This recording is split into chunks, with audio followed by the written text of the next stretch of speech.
네, 오늘은 전도서 6장의 말씀을 중심으로 하나님께는 무조건 절하, 그게 행복이다라고 하는 제목의 말씀을 전하고자 합니다. 전도서 6장 1절을 보면 이 땅에서의 불행한 일이 있더라 이렇게 이야기하고 있습니다. 이것을 통해서 오늘 우리가 행복하게 사는 방법에 대해 몇 가지를 말씀드리기를 원합니다. 첫 번째로 물질을 잘 써야 된다라고 하는 것이죠. 자, 2절 보겠습니다. 2절. 자, 의미를 생각하면서 읽어보겠습니다. 2절 시작.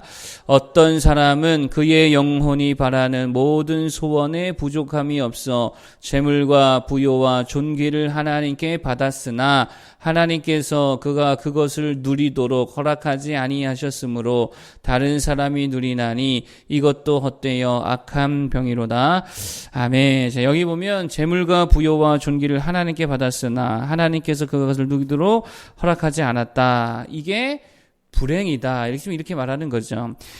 그러니까 여기서 어제도 말씀드렸지만 누린다라고 하는 말을 사전에 찾아보면 소비한다라는 말이거든요. 그러니까 재물을 왕창 벌기는 벌었어요. 그런데 불행이 뭐냐? 잔뜩 벌어놓은 돈을 하나도 못 쓰면 이게 뭐라는 거예요? 이게 불행이더라. 지금 그것을 이야기하고 있다는 것입니다. 무슨 말입니까? 돈 버는 것 자체가, 돈 자체가 인생의 목적이 될 수 없다라고 하는 것이죠. 오히려 돈을 버는 게 목적이 아니라 돈을 어떻게 잘 쓰는 게 목적이 되어야 된다는 거예요. 우리가 돈을 왜 벌죠? 버는 것 자체에 의미가 있는 게 아니죠. 그걸 벌어서 어디다 쓸 것인가, 잘 쓰는 게 중요하다는 거예요. 그래서 본문이 말하는 게 적당히 쓸 줄 알아야 그게 행복이더라. 이렇게 이야기하는 거죠. 그러면 어디다 돈을 써야 됩니까? 어디다 돈을 써야 되죠? 목적을 이루는 데에 돈을 써야 될 줄로 믿습니다. 그러면 삶의 목적이 뭡니까? 긍정심리학자 에밀리 에피파니스 스미스라고 있다 그래요. 근데 그가 삶의 목적을 이렇게 정의합니다. 삶의 목적은 내가 원하는 것이 무엇인가에 있지 아니하고, 다시요. 삶의 목적은 내가 원하는 것이 무엇인가에 있지 아니하고 내가 무엇을 줄 것인가에 있다. 이렇게 이야기해요. 무슨 말이냐? 인간의 삶의 목적은 무엇을 주는 거, 기여하는 삶이 될 때에 목적을 이루는 삶이 되더라라고 하는 거예요. 의사의 삶의 목적은 뭡니까? 아픈 사람을 치료해 주는 거죠. 선생님의 삶의 목적은 뭐예요? 학생들을 가르치는 거고, 목회자의 삶의 목적은 뭡니까? 목양하는 거잖아요. 기여하는 거죠. 그러면 성도의 삶의 목적은 누구에게 기여하는 삶이 되어야 됩니까? 누구에게 기여하는 삶이 되어야 돼? 모든 성도의 삶의 목적은 하나님이잖아요. 그렇죠? 내가 원하는 것을 하는 게 아니라 하나님께 무언가를 드릴 때에, 하나님을 위하여 살아갈 때에 하나님께 기여하고 하나님 나라에, 하나님의 뜻에, 하나님의 복음 전파에 기여되는 인생을 살아갈 때에 그게 사실 성도들의 삶의 목적이 거기에 있다는 거예요.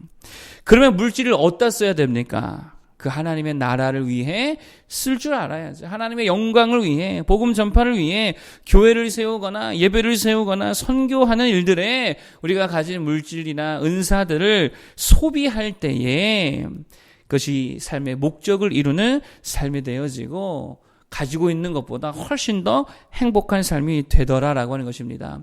주님을 위해 물질을 쓸 수 있는 자들이 되기를 바랍니다. 물질을 삶의 목적을 이루는, 물질 자체가 목적이 아니라 삶의 목적을 이루는 수단으로서 물질을 잘 사용할 수 있는 모두가 되기를 바라겠습니다. 두 번째로 행복이 뭐냐? 무언가에 몰입할 수 있을 때에 이게 행복이더라라고 하는 거예요. 몰입할 수 있을 때에. 무언가에 미칠 수 있다면 그게 행복한 모습이다라고 하는 것입니다. 자, 3절 보겠습니다. 자, 6절까지 다 읽어야 되지만 3절만 읽어보겠습니다. 3절 시작. 사람이 비록 100명의 자녀를 낳고 또 장수하여 사는 날이 많을지라도 그의 영혼은 그러한 행복으로 만족하지 못하고 또 그가 안장되지 못하면 나는 이르기를 낙태된 자가 그보다는 낫다 하나니. 아멘. 3절을 읽었는데 3절에서 6절까지에 말하는 게 뭡니까? 아무리 오래 살고 자녀를 많이 낳고 산다 하여도 우리의 영혼이 만족하지 못하면 행복하지 않더라는 거예요. 그래서 7절에 뭐라 그래요? 7절 한번 볼까요? 시작.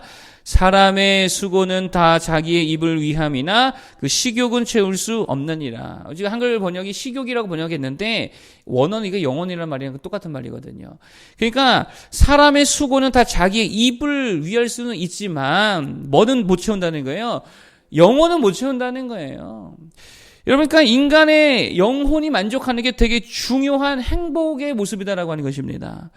여러분, 그러면 인간의 영혼이 언제 행복하느냐, 언제 만족하느냐, 무언가에 완전히 몰입할 때에 만족하더라라고 하는 거예요. 그래서 그걸 충족감이라 그러죠.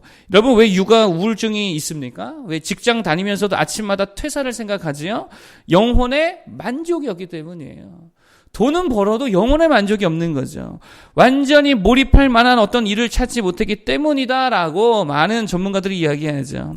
그런데 퇴근 후에 운동을 한다 하여도 거기에 완전히 몰입할 수 있다면 그 순간 굉장히 행복감을 느끼더라라고 하는 것이죠. 천체를 관측하는 일에 몰입이 된다면 그 사람은 그 순간에 굉장히 행복감을 느끼더라라고 하는 것입니다. 그러면 예수 믿는 우리들은 어디에 몰입해야 됩니까? 어디에 몰입해야 돼요? 예수님께 몰입해야 될 줄로 믿습니다. 예수 그리스도를 생각해라 그랬잖아요. 히브리서에 보니까. 예수님께 몰입하고 예배에 정말 몰입하고 정말 기도에 완전히 몰입할 때에 주님으로 말미암는 정말 세상이 줄 수 없는 비견할 수 없는 놀라운 행복감과 충족감이 임하게 될 줄로 믿습니다. 그것보다 영혼을 만족하게 하는 게 어디 있겠냐라고 하는 거예요. 하나님과의 관계에 몰입하는 것만큼 우리에게 온전한 충족감을 줄 수 있는 일이 과연 세상에 어디에 있겠느냐라고 하는 것입니다. 그러면 하나님을 믿으면서도 행복하지 않은 사람들의 이유가 뭡니까? 하나님께 몰입이 되지 않아서 그런 거예요. 기도도 하고 예배도 하고 다 하는데 피상적으로 하니까 몰입이 되지 않으니까 재미가 없지요. 하나님을 피상적으로만 만나니까 거기에 무슨 기쁨과 충족감이 있겠느냐는 거예요. 하나님께 완전히 몰입할 수 있는 자들이 되기를 바랍니다. 그래서 어제 신방설교에서 마지막 메시지로 제가 이런 말씀 드렸어요. 전설처럼 살아라. 전설처럼 살아라. 무슨 일을 해도 전설처럼 하라는 거예요. 허접하게 하는 게 아니고 전설처럼, 마음만큼은 전설처럼, 설거지를 해도 뭐처럼요? 전설처럼 하는 거예요.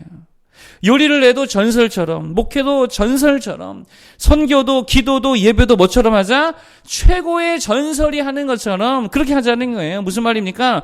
열정적으로 몰입하자라고 하는 거예요. 신앙생활은 몰입입니다.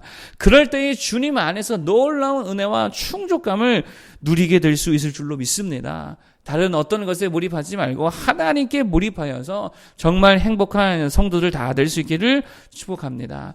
마지막으로 행복이 뭐냐? 마지막으로 말씀드릴 것은 하나님께 지는 게 행복이라는 거예요. 하나님 이겨먹으려고 그러면 행복합니까? 불행합니까? 엄청나게 얻어 터지겠죠. 하나님께는요, 무조건 지는 게, 무조건 항복하는 게 행복이라는 거예요. 항복하면 행복해지더라. 10절입니다. 한번 볼까요? 10절. 자, 시작. 이미 있는 것은 무엇이든지 오래전부터 그의 이름이 이미 불린 바 되었으며 사람이 무엇인지도 이미 안 바 되었나니 자기보다 강한 자와는 능히 다툴 수 없느니라. 아멘. 무슨 말입니까? 오래전부터 창조 때부터 하나님이 인간들을 다 아신다, 모르신다? 다 아신다는 거예요. 우리가 얼마나 연약한지, 우리의 부족함도, 우리의 문제도, 우리의 죄악됨도, 우리의 정말 연약한 모든 것들을 다 아시는 하나님과 우리가 싸우면 이깁니까? 집니까? 100% 지게 되어 있다는 거예요. 그렇기 때문에 강한 자와는 능히 다툴 수 없느니라. 무조건 지는 것이 이기는 방법인 줄로 믿습니다. 하나님 앞에서 필요한 게 뭐냐? 무조건 지는 거라는 거예요. 무조건 항복하라는 거예요. 무조건 두 손 두 발 다 들고 천부에 의지 없어서 하는 마음으로 나아가는 거, 그게 가장 필요한 모습이다라고 하는 것입니다. 그렇게 나아가면 사실 이기는 거고 그게 행복해질 수 있는 방법이라는 거예요. 야곱이 그러지 않았습니까? 여러분, 야곱이 실제로 하나님과 겨루어서 이겼습니까? 가만히 보면 하나님과 씨름할 때에 일방적으로 의도 터지잖아요. 그렇죠? 뭐 다리도 뼈도 위골되고 밤새도록 하다 의도 터집니다. 그런데 다 의도 터지고 난 다음에 완전히 힘 빠지고 완전히 지게 되어지니까 그때 가서 주님이 뭐라 그래요? 야, 네가 이겼다. 여러분, 하나님 앞에서는 질 때에 하나님이 우리에게 네가 이겼다라고 말씀해 주시더라는 거예요.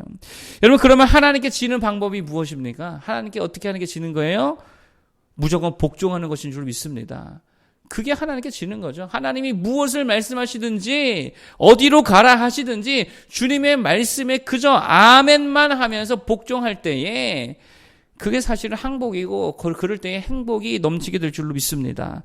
여러분, 아브라함의 입장에서 바벨론에 사는 게 훨씬 낫겠죠. 도시잖아요. 가장 최고의 문명이었잖아요.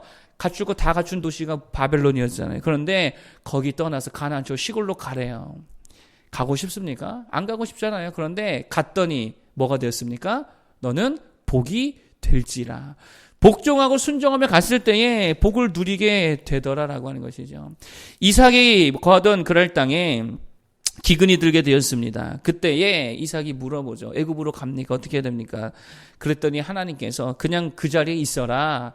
그래서 순종하며 그 자리에 있을 때에 어떻게 됩니까? 100배의 축복을 얻게 되더라라고 하는 거예요. 여러분, 무조건 복종하시기 바랍니다. 하나님께는 무조건 항복하시기 바랍니다. 그러면 그게 이기는 거고 그럴 때 최고의 행복을 누리게 될 줄로 믿습니다. 오늘 세 가지 행복의 비결에 대해서 말씀드렸어요. 첫 번째, 물질을 좀 쓰라 그랬죠. 가지고 있는 게 좋은 게 아닙니다. 잘 써야 되는데 어디에 써야 되냐면 목적을 이루는 일에. 그럼 우리의 목적이 뭐냐? 하나님의 나라, 거기에 기여하는 것이 우리 목적이죠. 거기에 우리가 잘 쓸 수 있는 자들이 되기를 바라겠습니다. 두 번째, 몰입하라라고 그랬어요. 어디에 몰입해야 됩니까? 하나님께 몰입하고 기도에 몰입하고 예배와 선교와 전도에 몰입할 때에 행복감이 넘치게 될 줄 믿습니다. 세 번째, 하나님께는 무조건 어떻게 하자? 져야 된다라 그랬죠. 그게 이기는 거, 그게 행복이에요. 어떻게 지냐? 복종입니다. 그러면 놀라운 일이 우리 삶에 일어나게 될 줄로 믿습니다. 이 세 가지 붙들고 늘 승리하고 행복한 우리 성도들 되기를 바라겠습니다. 기도하겠습니다.